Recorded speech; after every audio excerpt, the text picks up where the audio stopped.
যার নামাজ ঠিক তার সব ঠিক, ঠিক কি না? যার নামাজ ঠিক তার সব ঠিক। এজন্য সাইয়েদনা খলিফাতুল মুসলিমিন ওমর ইবনুল খাত্তাব রাদিয়াল্লাহু তাআলা যখন খিলাফতের মসনদে অধিষ্ঠিত হলেন, যখন প্রেসিডেন্ট হলেন হযরত ওমর রাদিয়াল্লাহু তাআলা সর্বপ্রথম তিনি তার মন্ত্রীদেরকে, সচিবদের কাছ থেকে, মন্ত্রণালয়ের ব্যক্তিদের কাছ থেকে, এমপিদের কাছ থেকে, সচিবালয়ের সচিবদের কাছ থেকে, তিনি সকল জায়গায় সকল নেতাদের কাছ থেকে তিনি সর্বপ্রথম হিসাব চাইতেন দেশের সম্পদের না নামাজের। বলেন দেখি, নামাজের হিসাব চাইতেন। সবাই যখন দিন শেষে খলিফাতুল মুসলিমিন ওমর ইবনুল খাত্তাবের কাছে যখন হিসাব নিয়ে আসতেন, সর্বপ্রথম ওমর রাদিয়াল্লাহু তাআলা জিজ্ঞেস করলেন, তোমরা কি নামাজ আজকে আদায় করেছো কিনা? আল্লাহু আকবার। সেরকম খলিফা, সেরকম রাষ্ট্রপ্রতিনিধি আমাদের দরকার আছে না নাই? আমাদের মধ্যে যদি সেরকম একজন ওমর আসে, সেরকম একজন যদি ওমর আসে, তাহলে বাংলাদেশে বসে বসে কখনো ইসলামের সমর্থন করতে পারবে না, ঠিক কি না বলো? কখনো সেরকম একজন ওমর যদি শাসক হয়, কখনো বাতিলের দালালি করতে পারবে না। যখন ওমরের মতো একজন শাসক হবে, তখন ভারতের দালালি করতে পারবে না। যে সমস্ত ইসলামের সদস্য যারা আছে, ইসলামকে যারা সমর্থন করে, একটা সন্ত্রাসী গোষ্ঠীকে যারা সমর্থন করে, তারাও পাঁচ হাতা তাদের গোলাম, ঠিক কি না বলো? আপনারা ইতিমধ্যে দেখেছেন আমাদের একজন কলিজার ভাই সাইফুল ইসলাম আলিফকে ইসকনের সদস্যরা জিন্দু করে তাকে আদালতের মধ্যে জবাই করে হত্যা করে দেওয়া হয়েছে।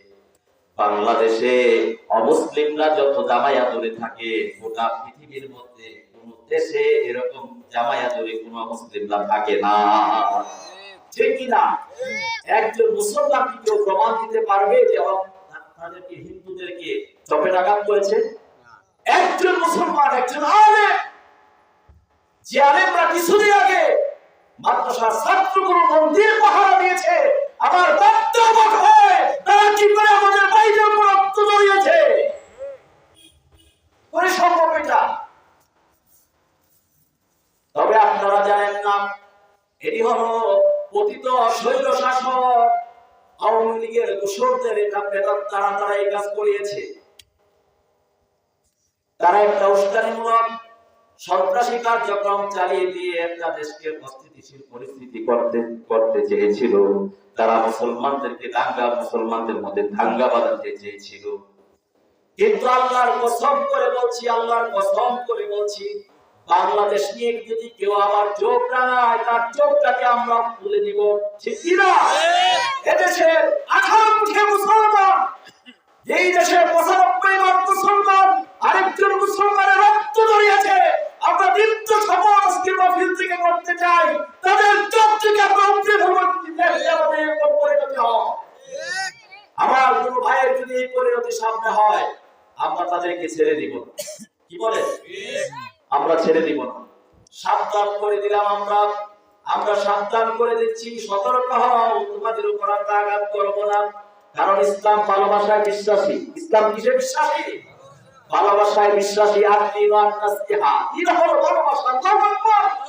ইসলামের মতো এত উদার ধর্ম, ইসলামের মতো এত উদার ধর্ম, এত ভালোবাসার শক্তির ধর্ম পৃথিবীর আর কোনো ধর্মের মধ্যে নাই, ঠিক কি না?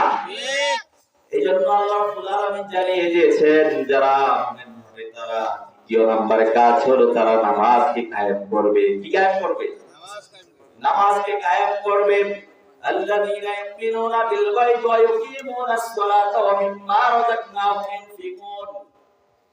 এরপরে ওই মানুষগুলো, ওই মুমিনগুলোর সবশেষ কাজ হলো আল্লাহ যা রিজিক দিয়েছেন, যা সম্পদ দিয়েছেন, তার থেকে আল্লাহর রাস্তায় তারা ব্যয় করবে। এরপরে আল্লাহ রাব্বুল আলামিন অন্য জায়গায় মুমিনদের পরিচয় দিতে গিয়ে বলেন, ইন্নামাল মুমিনুনা আল্লাযীনা ইযা যুকিরাল্লাহু ওয়াজিলাত কুলুবুহুম ওয়া ইযা তুলিয়াত আলাইহিম আয়াতিহি জাদাতুহুম ঈমানা ওয়া আলা রাব্বিহিম ইয়াতাওয়াক্কালুন। জোরে বলি আল্লাহু আকবার। আল্লাহ রাব্বুল আলামিন বলেন, শুনো দুনিয়ার মুমিনেরা, তোমাদের কাজ হলো, তোমাদের দ্বিতীয় নম্বর মুমিনদের গুণ হলো ইন্নামাল মুমিনুনা আল্লাযীনা ইযা যুকিরাল্লাহ, মুমিন তো তারাই হবে আল্লাহর নাম স্মরণ হওয়ার সাথে সাথে তাদের কলিজাটা কেঁপে ওঠে। আল্লাহর নাম স্মরণ হওয়ার সাথে সাথে তাদের মধ্যে, হৃদয়ের মধ্যে একটা ভালোবাসা জাগ্রত হয়, ঠিক কি না? বলেন দেখি, আল্লাহর নাম, আল্লাহর কথা যেখানে আসে, যেখানে আল্লাহর কোরআনের কথা বলা হয়, সেখানে আমাদের ভালোবাসা আছে না নাই?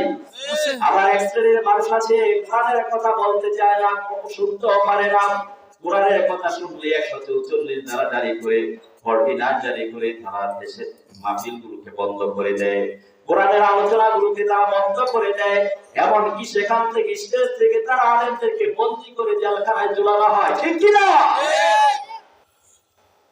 আল্লাহ রাব্বুল আলামিন বলেন, যারা মুমিন হবে তাদের হৃদয়টা আল্লাহর নাম স্মরণ হওয়ার সাথে সাথে কেঁপে উঠবে।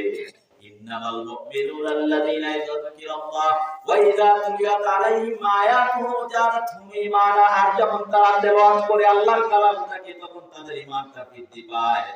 আর ওই ঈমান বৃদ্ধি হওয়ার পরে ওই মুমিনগুলো শেষ পর্যন্ত ভরসা দুনিয়ার কোনো মানুষকে ভয় করে না, দুনিয়ার কোন র্যাবকে ভয় করে না, দুনিয়ার কোন সরকারকে ভয় করে না, কোন পুলিশকে ভয় করে না, কোন সেনাবাহিনীকে ভয় করে না।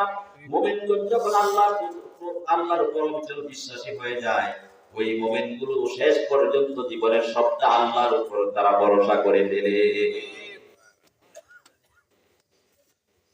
আমার ভাইয়েরা, মুমিনের পরিচয় তো দিয়েছেন, ঈমানদারের পরীক্ষার পরিচয় দিয়েছেন হযরত ইব্রাহিম আলাইহিস সালাতু ওয়াস সালাম। বলেন দেখি, ইব্রাহিম আলাইহিস সালামের পরীক্ষা কি কম ছিল না বেশি ছিল? আর ঈমানের পরীক্ষা কাহাকে বলে? ঈমানের পরীক্ষা কাহাকে বলে? নমরুদ আগুনে নিক্ষেপ করা হলো, ইব্রাহিম আলাইহিস সালামকে আগুনে নিক্ষেপ করলেন, নমরুদ নিক্ষেপ করে দিল। নমরুদ ভেবেছে ইব্রাহিমকে পুড়িয়ে দিলে তার নতুন ধর্ম, নতুন দিন, ইসলাম তাকে মিটিয়ে দিতে পারবে। বলেন দেখি, আগুনে পোড়ায়া, কোরআন বন্ধ করে, নবীদেরকে হত্যা করে, ইমামদারদেরকে হত্যা করে আল্লাহর জমিন থেকে ইসলামকে দূর করা সম্ভব না? কারো পক্ষে সম্ভব নয়। যতই হত্যা করবে, যতই বন্দী করা হবে, যতই নির্যাতন করা হবে, ইসলাম গোটা বাংলাদেশে দাঁড়িয়ে যাবে মাথা উঁচু করে, ঠিক কি না বলে? ইব্রাহিম আলাইহিস সালামকে নমরুদ আগুনে নিক্ষেপ করলেন, নিক্ষেপ করা হলো। নমরুদ নিক্ষেপ করে ইব্রাহিম আলাইহিস সালামকে আল্লাহ রাব্বুল আলামিন আকাশ থেকে এই নজরানা দেখতেছেন। সাথে সাথে আল্লাহ রাব্বুল আলামিন জিবরাইল আলাইহিস সালামকে পাঠিয়ে দিলেন, যাও জিবরাইল, আমার ইব্রাহিমের নিচে একটা জান্নাতের চেয়ারটাকে তুমি বসায়া দাও। সুবহানাল্লাহ। ফেরেশতা এসে ইব্রাহিম আলাইহিস সালামকে বলতেছেন, হে আল্লাহর নবী, আমি এসেছি আপনাকে সাহায্য করার জন্য। বলেন দেখি, আপনাকে সাহায্য করব কিভাবে? যে জিবরাইলের 600 ডানা আছে, কত? 600 ডানা আছে। এর মধ্যে একটা ডানা যদি সে জাপটি দেয়, জিবরাইল আলাইহিস সালাম একটা ডানার জাপটি দিয়ে কমসে কম 500 বছরের দূরত্ব যেতে পারে। সুবহানাল্লাহ বলবেন না? এক ডানার জাপটিতে কমসে কম জিবরাইল আলাইহিস সালাম 500 বছরের দূরত্ব যেতে পারে।